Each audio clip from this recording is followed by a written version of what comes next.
안녕하세요. 모두다 행정사 송범석 대표입니다. 모두다 행정사는 의뢰인들이 가장 궁금해하는 질문을 영상을 통해 풀어드리고 있습니다. 인터넷에 떠도는 잘못된 정보 대신 확실하게 맞는 답을 제공해드리고 시청자들에게 도움을 드리고자 하는 목적으로 영상을 제작했습니다. 오늘 영상은 음주운전을 포함해 뺑소니, 측정 거부, 무면허 등 도로교통법 위반으로 적발이 되었을 때 어떻게 진행이 되는지에 대한 것입니다. 먼저 전체적인 흐름을 살펴보겠습니다. 먼저 아실 것은 면허 취소와 형사처벌 절차는 기본적으로 아무런 관련이 없다는 점입니다. 이 점을 꼭 이해하시고 이 흐름을 파악해 주시길 부탁드립니다. 경찰서에 출석을 하게 되면 이후 경찰이 검찰에 의견을 올리게 됩니다. 이 의견을 올리는 게 송치라고 합니다. 송치가 되고 나면 검찰에서는 사건의 경중을 따져서 비교적 경미한 사건에 대해서는 재판 없이 벌금만 내면 마무리가 되는 약식 기소를 형사법원에 하게 됩니다.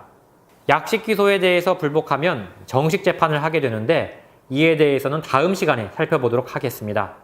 이와 달리 죄질이 좋지 않은 사건에 대해서는 정식으로 형사법원에 기소를 하게 되며 이를 정식 기소라고 합니다.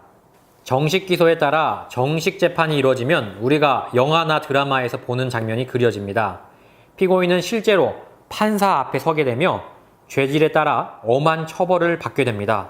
자, 그럼 먼저 의뢰인들이 가장 궁금해하는 경찰서 출석 시 어떤 서류가 오는지에 대해 위의 흐름대로 살펴보도록 하겠습니다. 먼저 현행범 체포 고지서입니다. 이 서류는 등기로 집에 도달하며 경우에 따라 올 때도 있고 오지 않을 때도 있습니다.